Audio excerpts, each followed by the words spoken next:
There was nothing that excited me more than world-changing discoveries, and my biggest idol, the person who had elevated my dreams to heights I never imagined, was Albert Einstein. I studied his theories, his brilliant mind, and thought that somehow if I managed to reach that level of understanding I could leave my mark on the world. But over the years something began to change inside me. My devotion to science became an obsession. I moved away from everything that I had previously considered important. Faith in God and the spirituality that my family had taught me, the word of Jesus that had been present in my life since I was little, began to lose its strength. I no longer listened to its message. Instead, I was attracted to the idea of being a great scientific mind like Einstein without the need for divine teachings. I believed that if I focused only on science I would reach an infinite understanding of the universe.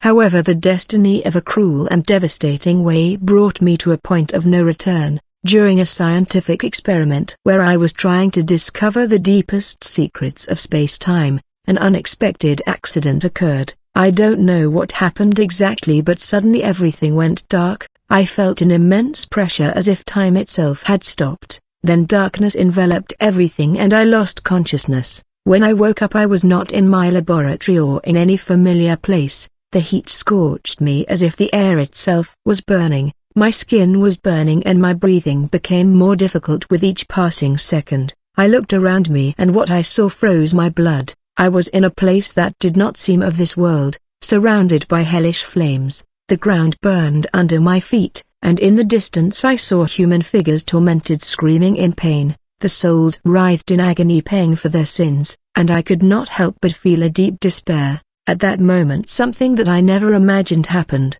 I saw a figure in the flames. My heart beat hard when I recognized him. It was Albert Einstein, the same man who had been my idol. Was there, wrapped in fire, his face marked by suffering. I could not believe what I was seeing. How was it possible that he was in that place? What had happened to the most brilliant mind of the 20th century, the one that had revolutionized science? The answer came to me as a blow. Einstein had put aside faith in God and was now paying the consequences for his decision. The idea that such a brilliant mind could have erred in such a way broke my heart. I approached him, unable to understand what was happening. I saw how his soul twisted in the fire. His eternal suffering. There was no sign of hope on his face, only regret. I stood there paralyzed, staring at that so familiar figure that was no longer that of a genius but that of a lost man condemned to despair. The image of Einstein, who had been a beacon of knowledge and reason, slowly faded before my eyes, leaving only the echo of his screams. It was then that I felt a presence behind me. I turned and there was he, Jesus. It was not a vision nor a dream, it was him, with his face full of compassion and love but also with a deep look of sadness. He looked at me straight in the eyes as if he could see every corner of my soul, every thought and every decision I had made throughout my life. His words came to me in a way that I can never accurately describe. "What have you done?" he asked me with a soft voice but one that resonated deeply in my being. "You have walked away from faith, you have idolized science and left aside what really matters. Now you are here in this place along with the lost souls. You have two paths before you,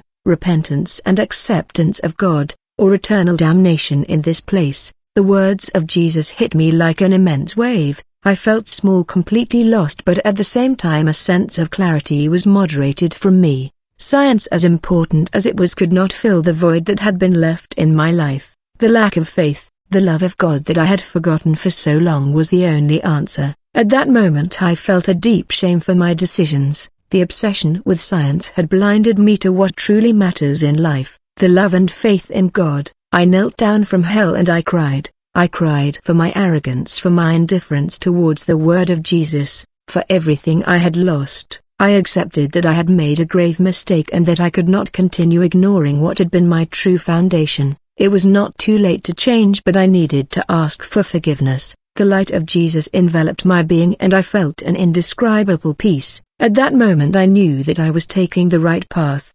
His love filled me with hope and I felt that hell was beginning to fade away. Around me the flames were extinguished by the divine light and the souls that suffered calmed down as if they could also find their redemption. Suddenly everything vanished and I found myself back in my laboratory, breathing normally. The heat had disappeared and there was no sign of the suffering I had experienced. I knew I had had an experience that would change my life forever. I returned to the real world but with a completely different vision. I now understood that science is not the only path. Truth, faith in God is the foundation on which everything else can be built. When I returned to the real world, my heart was still beating fast, but this time I was no longer dominated by fear, but by a feeling of deep peace. My body was still in my laboratory but my soul had been transformed. I could not believe what I had just lived, and yet I knew it was not a dream, it had not been a hallucination. What I had experienced was real as the air I breathed. The suffering of hell, Einstein's repentance,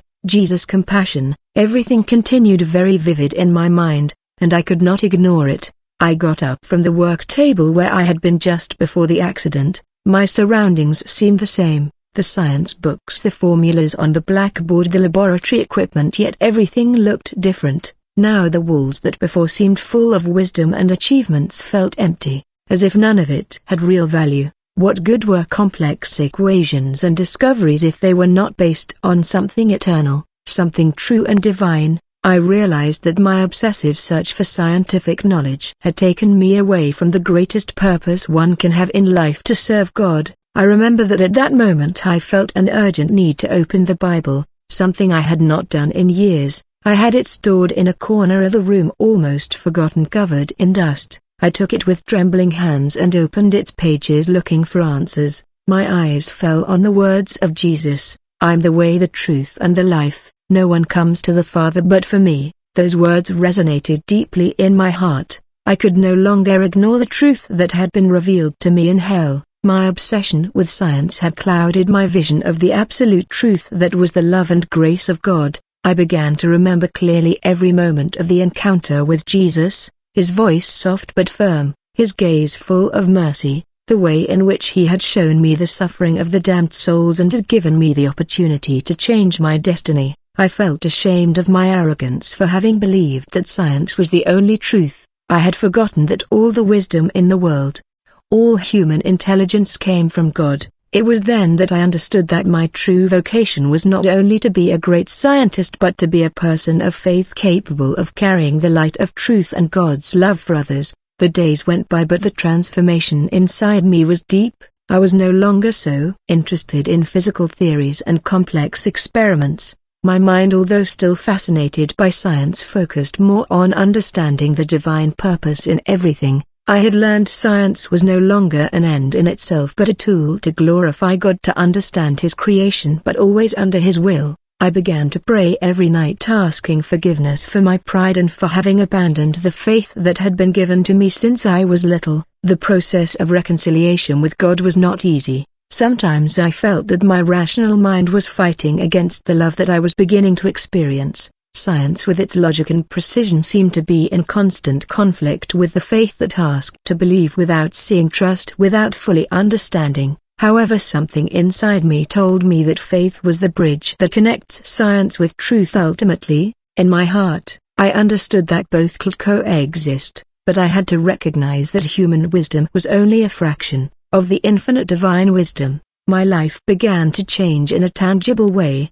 I moved away from the conversations about scientific theories that had previously occupied my days, and instead began to talk with my colleagues and friends about the love of God and the power of faith. At first, many looked at me in disbelief as if I had lost my mind, but little by little, some began to listen to me. I shared my experience in hell, the vision of Einstein's suffering for having removed God from his life. I told how Jesus had shown me the truth and how he had given me a second chance. Over time, I began to feel that my life had a greater purpose. Science, which had previously completely absorbed me, was no longer my only reason for being. Now, my life was dedicated to serving God, to sharing His love and His truth with others, to being a witness to His mercy. Faith grew stronger as I began to help others find the light in the midst of their own dark paths. Science, far from being my idol, became a way to admire even more the greatness of God's creation.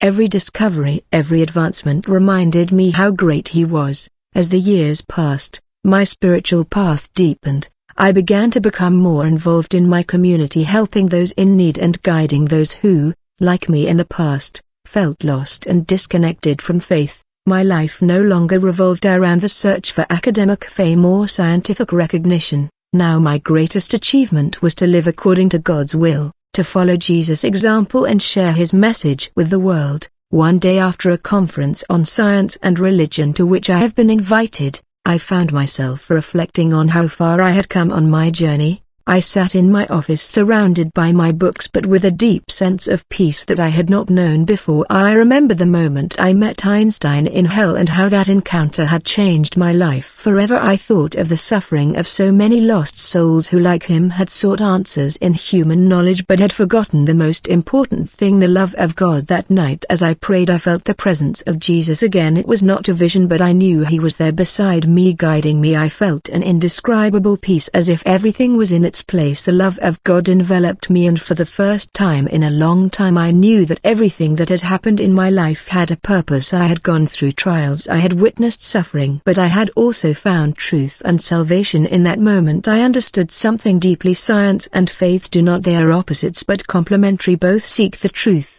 But while science leads us to understand the physical world, faith guides us to understand the eternal purpose that has been given to us. From that moment I knew that my life would have a new purpose, not only to be a scientist but a disciple of Christ, taking his light and his truth to wherever life took me. My testimony had begun in hell but it had ended in the light of divine grace. Although science was still an important part of my life, my soul had been renewed and now I lived with a purpose much greater than that of deciphering the secrets of the universe. I lived to serve God, to bring his love to all those who still did not know the truth. And in that path I found peace and fulfillment, knowing that I was fulfilling the purpose for which I had been created. The peace that I felt in the days following my encounter with Jesus was so profound that I could not stop reflecting on everything that I had lived through. I remembered every detail of hell and how the suffering of the trapped souls had impacted me deeply. In my nights of prayer I began to ask God to show me how I could help others understand the importance of faith,